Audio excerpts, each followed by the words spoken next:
Cornered. The mother has no option but to meet her fate on the ground.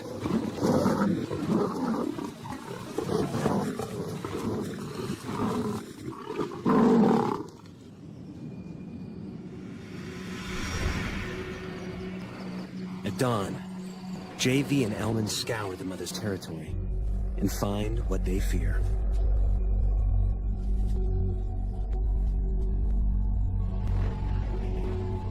Their leopard, brutally injured, dying.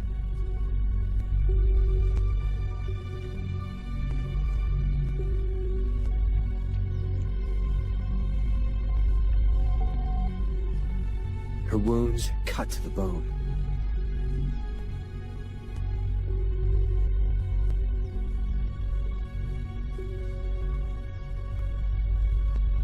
They watch as life slips from her torn body, and their window into the world of leopards closes.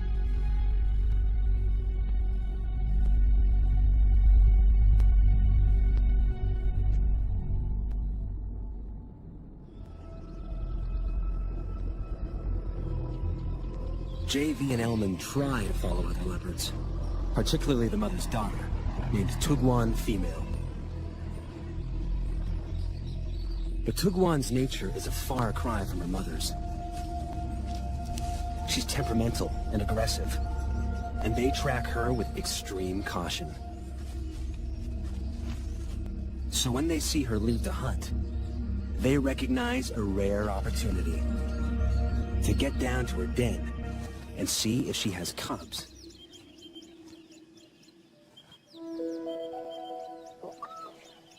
What JV finds changes his life. A tiny female cub emerges from the den.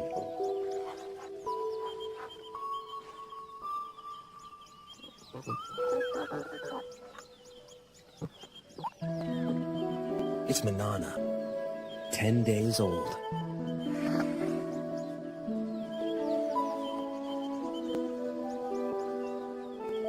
JV's window into the world of leopards opens once more. As a single parent, Tugwan must hunt, or she and the cubs will starve. So, in their first weeks of life, Manana and her brother are often left unguarded at the den.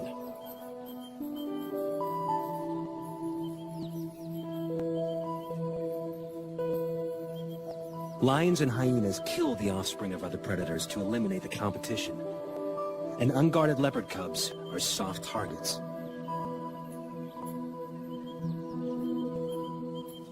But the dense bush and cavernous rocks of the Tugwan riverbed protect this den like a fortress,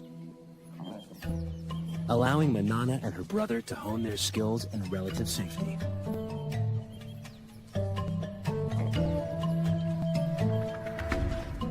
New creatures awaken their earliest hunting instincts. But it takes a little longer to grow into climbing.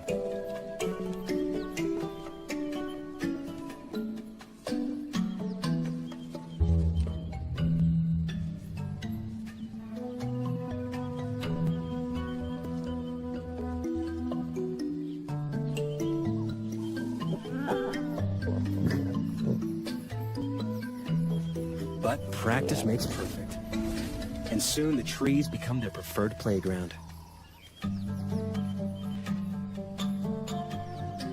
And everything in them, fair game.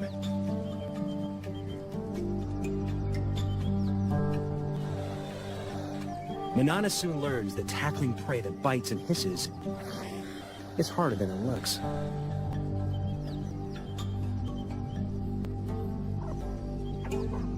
She heads down after easier prey.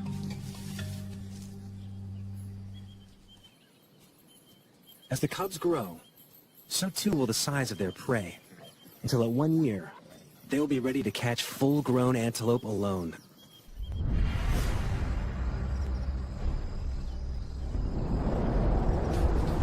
As adults, the treetops of Lundalozi will become their domain. The dense woodlands are perfect leopard habitat, abounding with a diversity of prey.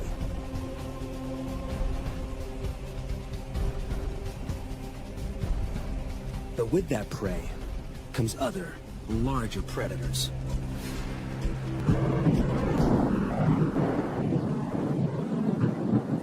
Manana learns early in her solitary adult life that catching prey is only the first hurdle. Keeping it is always a far tougher task.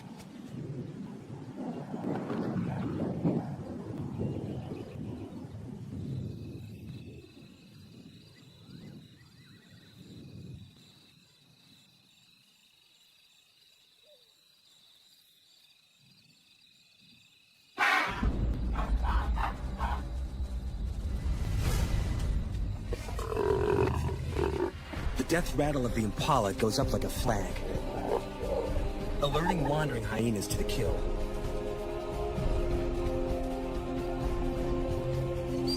They'll stop at nothing for a free meal, and with a bite that can crack bone, they make deadly enemies. Manana is in mortal danger.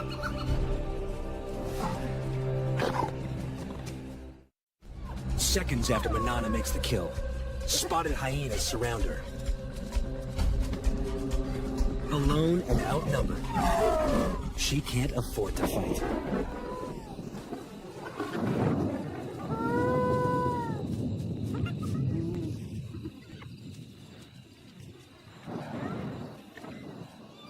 The hyenas, on the other hand, can't help fighting. A strict hierarchy gut feeding. With so many mouths, underlings must be kept out by force. Soon, the feeding frenzy turns into a riot, allowing Manana to sneak in and steal back her carcass.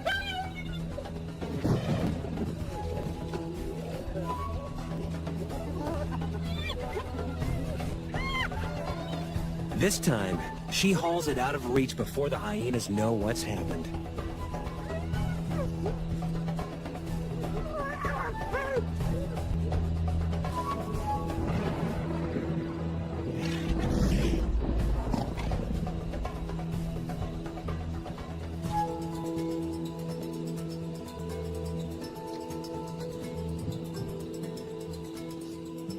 She eats her fill while she can. But hyenas are relentless.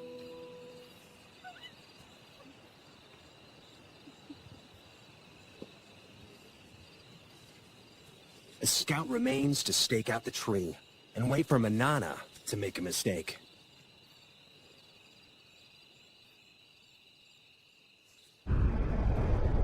Leopards inevitably lose kills to predators. But when Manana bears her first litter, the stakes change.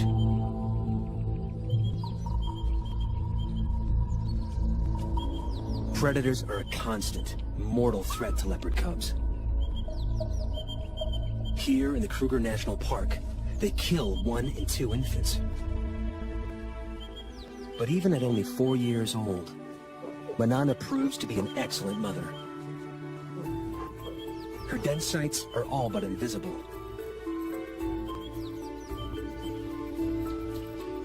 She moves the cubs every few days to keep the predators guessing.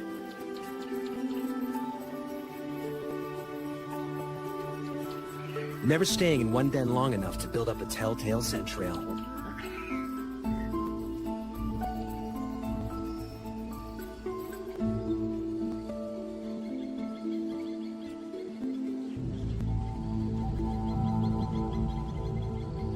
But there's one enemy that Manana cannot outwit. And JV knows it all too well.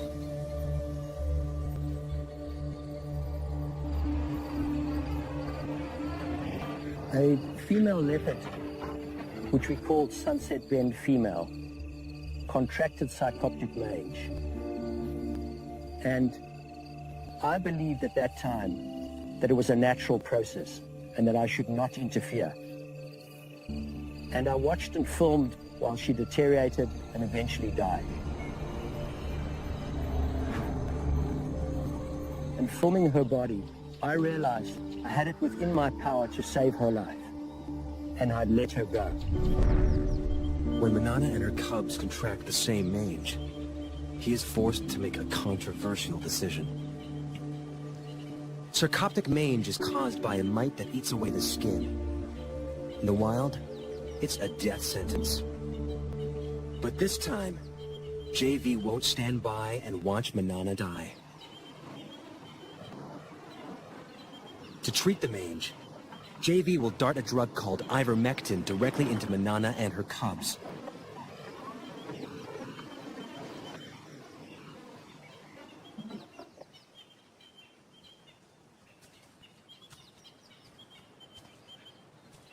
Elman tracks Manana to a dense grove of trees. One cub is on the ground below. The other in the low branches. They must move fast. The darts will hurt. Manana may see it as an attack on her and the cubs, and fight back.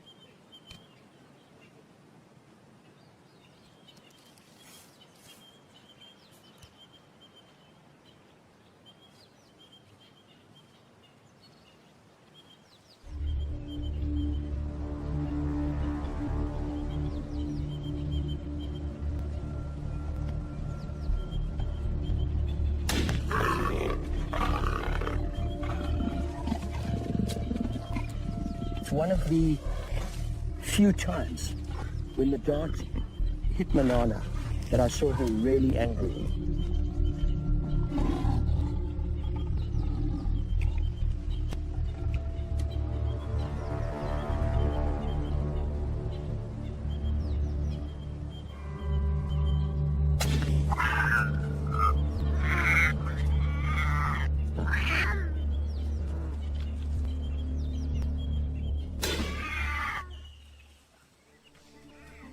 The risk is worth it.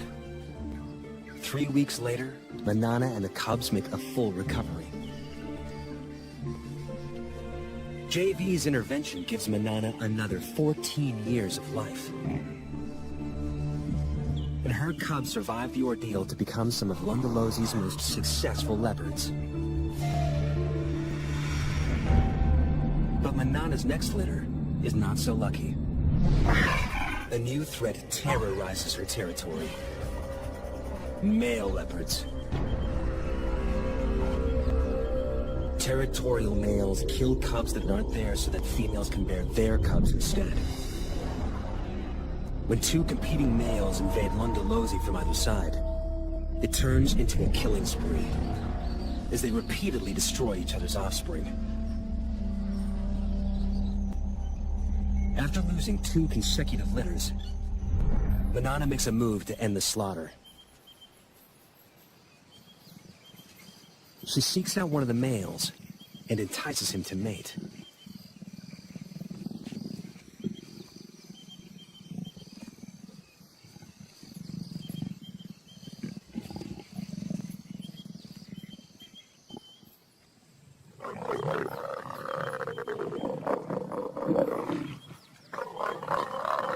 Like domestic cats, microscopic spines on the male's genitalia make mating a painful process for the female. A process she must repeat every 15 minutes, day and night, for up to 5 days straight.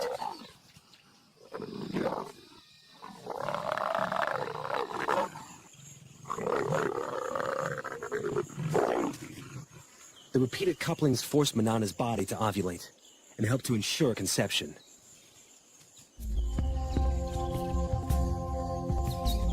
When the ordeal finally ends, she crosses her territory to find the other male and endures it all over again.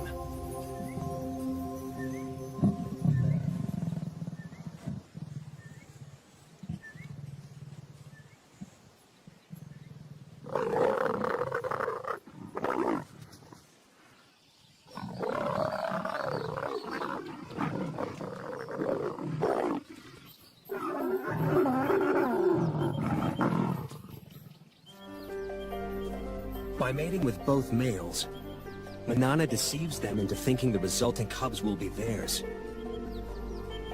It's an extraordinary strategy that only a few leopards have ever been seen to employ.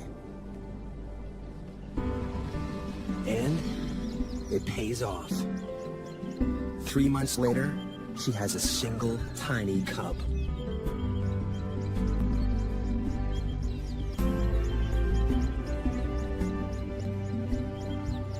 Usually, there are 2 or 3 cubs in a litter. Lions may abandon single cubs to bear larger litters. But Manana chooses to keep this only child.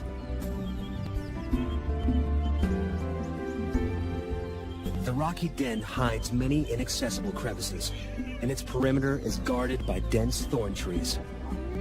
A lion or hyena will have to work hard to reach the cub. Manana leaves it safely concealed in the rocks and heads off to hunt.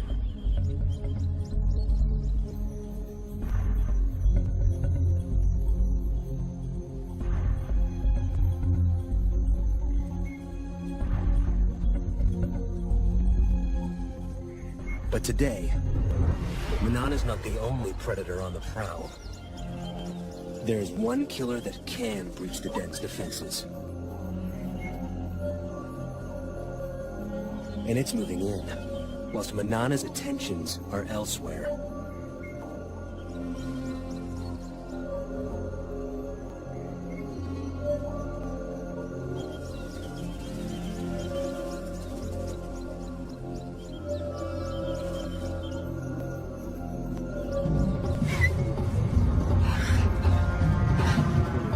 Hunt failed.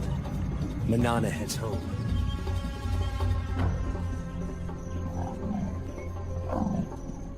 She gives a soft contact call for her cub. But there is no answer. Something is wrong.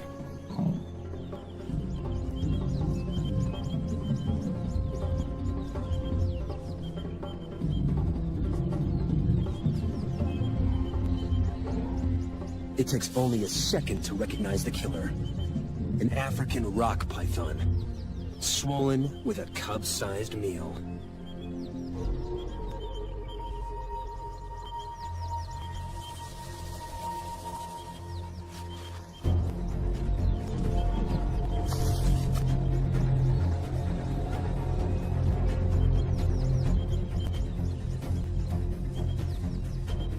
Manana risks her own life as she attacks her cub's killer.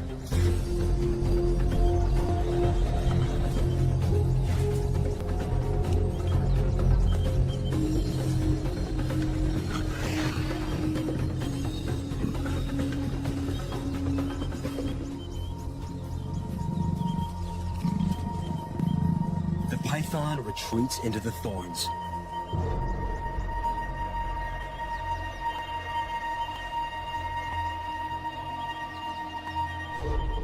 But Manana will not give up.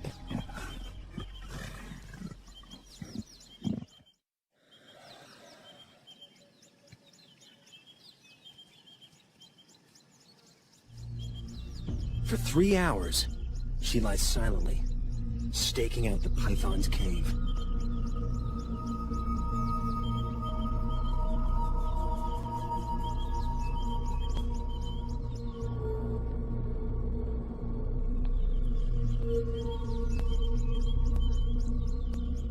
At last, her patience pays off.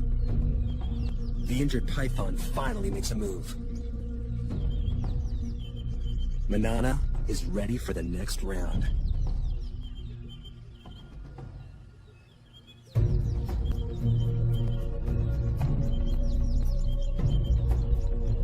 She waits until it's clear of the cave.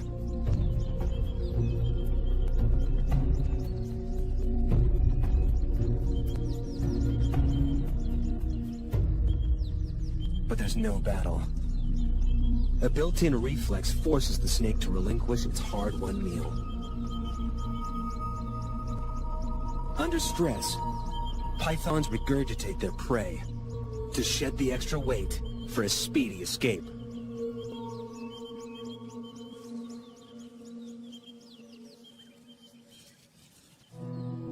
Manana has abandoned the attack.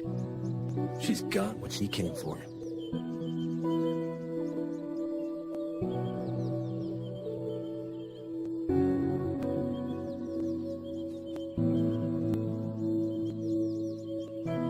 After the python disgorged her cub, I thought Manana would go after that python and kill it. But there was no act of revenge.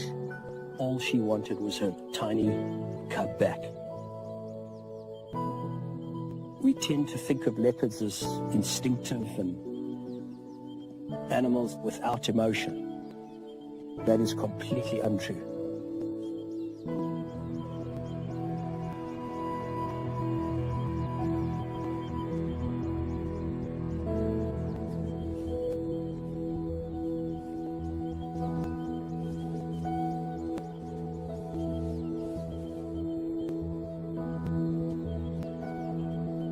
Manana carries the body away from the den and begins to consume it.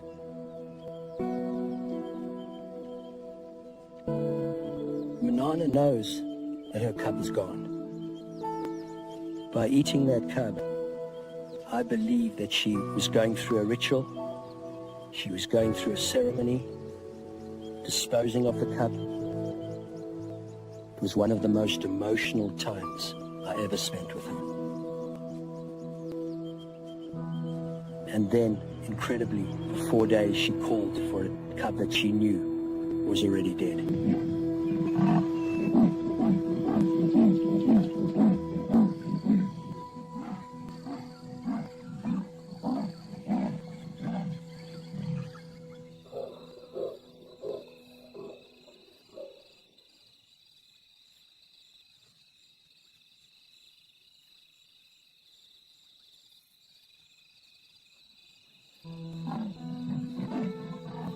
As a filmmaker, it's hard to just turn your camera on and capture the scene because it cuts very, very deep.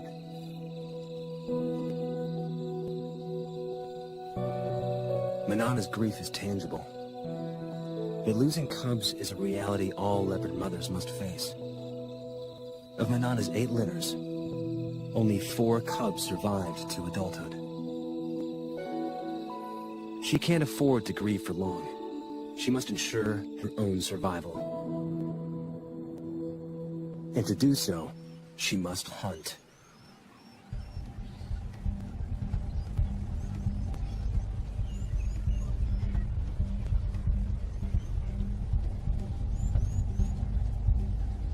Her 15-meter vantage gives her a bird's-eye view on potential prey. This yawn, where the hippo displays the tusks, is a sign of dominance and a signal to intruders to keep away. At dusk, hippos leave the water to graze through the night. 99% of their food intake is fresh grass, yet hippos don't actually eat as much as you might expect, given their huge body size, approximately 12 kilograms a day. Hippos give the impression of looking a lot more docile than they really are, but beware. They are officially classified as the most dangerous mammals on the African continent. Stay away from hippos and take extreme care if planning to view them.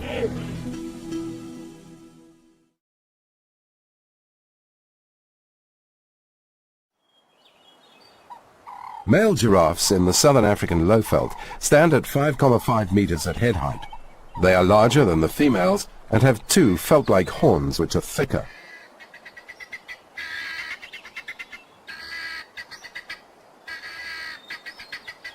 The front legs are straddled with the knees bent to reach down and drink water. In this position, the giraffe is very vulnerable. They only drink if water is available, but can survive without it. The mother stays closely protective of her calf. This mother-child bond lasts until her next calf is born, and the maturing calf has learnt the life skills needed to survive. Young giraffe are regularly killed by lions. Only about half survive their first year. These giraffe are feeding on protein-rich leaves and shoots at the top of acacia trees in the Kruger National Park, the most important source of food for giraffes. Twigs and branches are pulled into the mouth by the giraffe's long tongue. Small twigs are chewed and swallowed, including the thorns. They also eat the flowers and pods of certain trees. All is washed down with large quantities of digestive saliva. Notice that they soon move on from one tree to the next. This is because the acacia tree has a natural built-in defense mechanism. When eaten, the tree exudes a bitter chemical substance, tetanin, noxious to giraffes. So they have to be quick to avoid the bitter substance contaminating their food.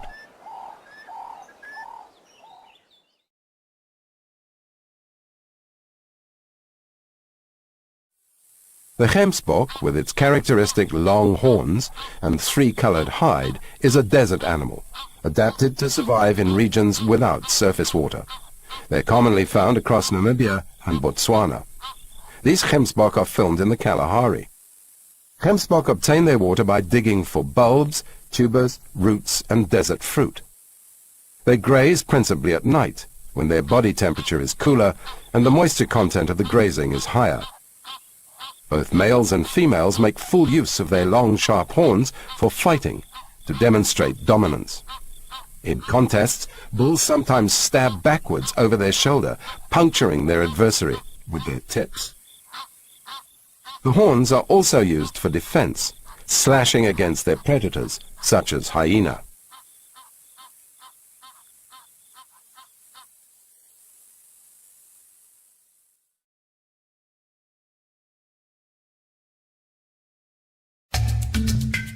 Long-legged and slim, these cats are built for speed. Unlike the leopard, the spots are single and not formed in groups of rosettes. There are also distinctive black tear. This is a massive creature, standing up to 1,8 meters high at the shoulder, with males weighing up to more than 2 tons. The white rhino is distinguished from the black rhino by its broader muzzle and wide lips.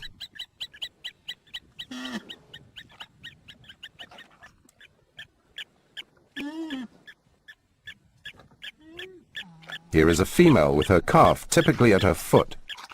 Cows are ferociously protective of their young and will charge to protect them. The mature bulls tend to be solitary and territorial, marking out their territory with their feces. When meeting submissive neighbors at their boundaries, they rub horns amicably. Fights usually occur over territorial disputes and females. Rhinos have developed an extraordinary thick skin to provide protection from lethal horn sparring. Rhinos need grassland to survive. They are heavy grazers, combined with water. They prefer a flat habitat and plenty of cover for protection. They spend 50% of the day grazing on fresh grass and drink water in the afternoon and night. As you can see, they also eat soil for its minerals. These rhinos are mud-bathing to provide protection from ticks and other parasites, and to keep their skin cool in the sweltering tropical heat of Kruger National Park. You will notice that the female's horns are shorter than the bull's. Rhinos can live to a venerable 40 to 45 years. They've been heavily poached throughout history, mainly for their horns. And conservation programs and patrolling operations have been very instrumental in protecting them in the second half of the 20th century from near extinction in southern Africa. Today there are several thousand white rhinos in Kruger National Park and Umfolozi, and their numbers are increasing.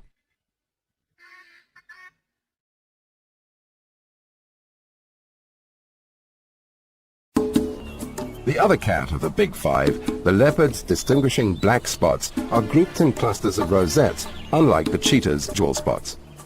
Adaptable and resilient, leopards are able to survive in a wide range of varying habitats and live right across South Africa, even not far from urban areas and in and around farmland, as well as arid zones. This leopard, filmed in the Kruger National Park, has taken its prey high into a marula tree to eat it without being harassed by scavengers.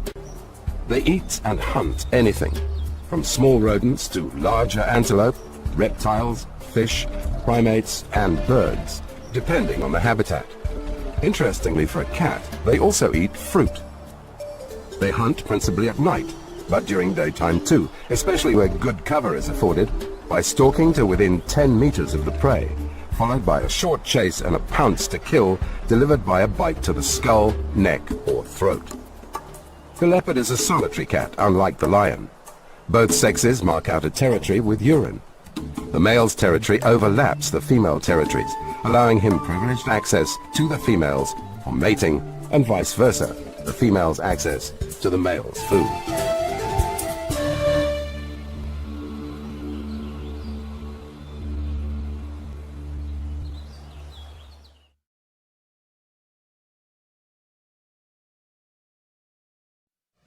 These are African buffalo, the fourth of the big five. Much like thick-set, heavily built cattle in appearance, buffalo have characteristic horns. Thick, wrinkled bosses across the forehead, from which the horns protrude sideways and downwards, curving upwards to the tips. These are large, bulky animals that need to eat a lot, almost 20 kilograms per day of protein-rich grasses, preferably, and other greenery.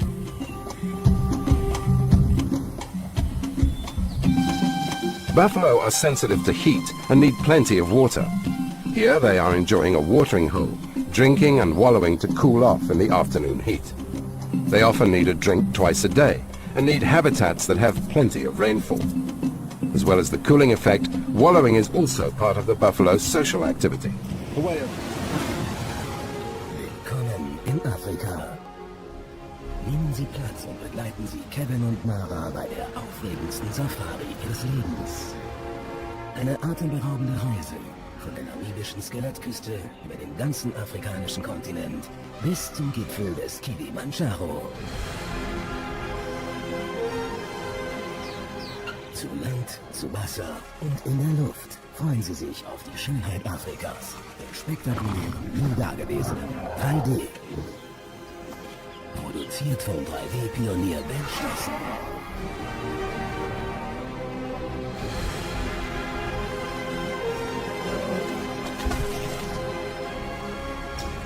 Und vergessen Sie nicht, nachts Ihr Zelt zu schließen.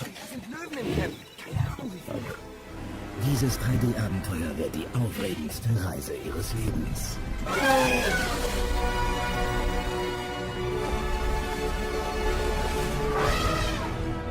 African Safari 3D.